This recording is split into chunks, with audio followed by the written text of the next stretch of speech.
it's the knave! And... child! Hey, aren't you supposed to be in Snezhnaya recuperating? What are you still doing in Fontaine? Oh, it's you two. I didn't expect to run into you here. I was unconscious for quite a while after the fight in the Primordial Sea. After I woke up, I realized I was being taken back to Snezhnaya, and well, I couldn't have that now, could I? Not when I've still got unfinished business here in Fontaine. So, I mustered up all my strength and made the journey back on my own. What sort of unfinished business are we talking here? It has to do with Skirk, my master. I really wanted to meet up with her, but by the time I got back, she had already left. I still have so many questions for her. Without any other leads, all I could do was ask the knave to help me track her down. She must have left behind some traces from her time in Fontaine. Oh, okay, so have you found any clues? Unfortunately, no. While the House of the Hearth is adept at collecting all manner of intelligence, certain existences can still manage to escape our purview. Basically, unless Master feels there's a need to meet with me, she's not going to be found. But that problem has an easy fix. I just need to become stronger, and then... Paimon thinks you should focus on getting better first. The worst of it is over. It's all thanks to that one kid from the House of the Hearth. Elwar, I think her name was. She gave me a bunch of random potions to drink. They didn't go down easy, let me tell you. Pain and chills all over. But they really did help speed up my recovery. And that's good, because it looks like I really do have to head back this time. The old man's been putting the pressure on me. He sent someone to tell me I'm needed for some sort of project. Project Stuja? Yeah, that's the one. I heard Regrader's involved too. I'm not looking forward to having to listen to all his monologuing, that's for sure. Hey, maybe you could think of a way for me to stay in Fontaine for a little longer. Helping Linny and the others brush up on their fighting skills would be far more interesting. If you and I could spar, that would be even better. I've been waiting for a chance to see you go all out. And what a sweet little daydream that is. But I also have a role to play in all this. I'll be leaving Fontaine shortly as well.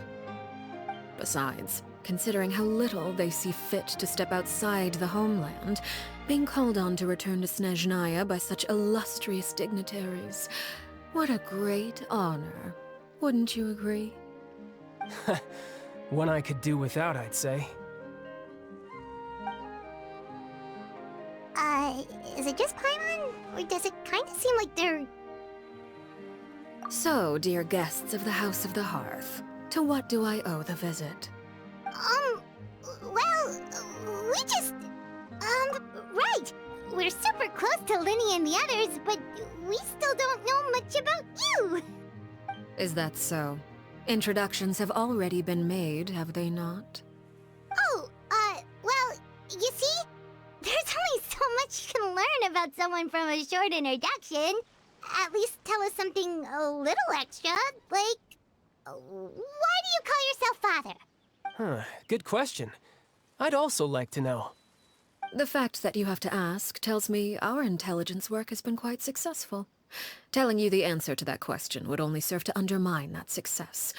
And we can't have that, now can we? Spoken like a true diplomat. That was some expert sidestepping right there. Well, if there's nothing else, I think I'll take my leave. I still have a small matter to resolve at home. Wait, don't go!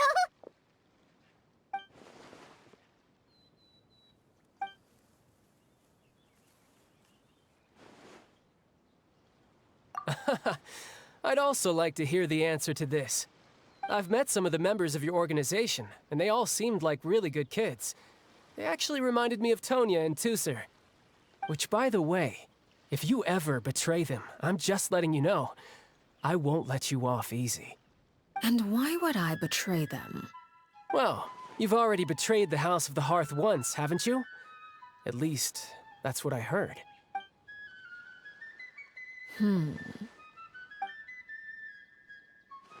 Okay, I admit.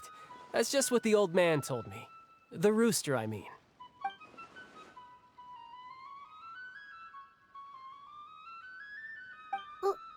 Wait, did you really do something bad to those kids? Never mind what I've done. I'm more curious as to what the mighty rooster had to say. Care to enlighten me? Ah, well, nothing much. Just some stuff about you taking out many other members of the House of the Hearth, and even going so far to attack your own family. I see. Oh, based on your reaction, I'm guessing it's all a bunch of lies. Hardly. I don't appreciate his particular turns of phrase, but I suppose he didn't say anything untrue. Although, it would be more accurate to say that there is a certain level of prejudice involved, but I don't intend to clear that up just yet. Prejudice has a funny way of concealing the real truth behind certain things, an attribute that I find to be quite advantageous. Call yourself a Fontanian, for example, and people will assume all sorts of things, when the real truth is that this is simply the land where I was raised. Huh? You're not actually from Fontaine? But then why did you try to help out with the prophecy and everything? I was trying to protect the children born in Fontaine. Claiming that I myself was a Fontanian simply made it easier to operate. People would hardly suspect a fellow Fontanian of having any ulterior motives. Who wouldn't want to save their homeland, after all? The primordial sea wouldn't have any effect on me, but it would have caused great harm to the House of the Hearth. Well, you wanted extra information, didn't you? There you go. I hope that satisfied your curiosity.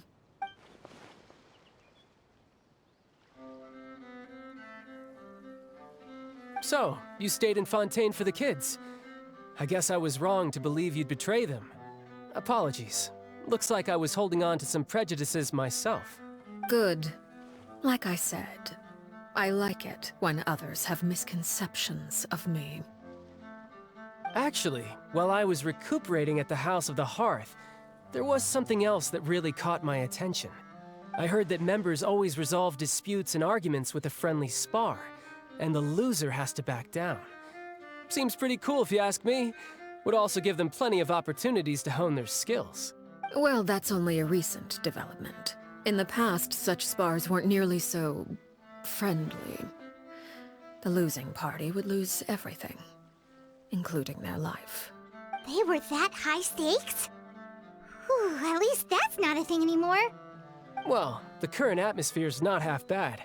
I'm a bit jealous, actually.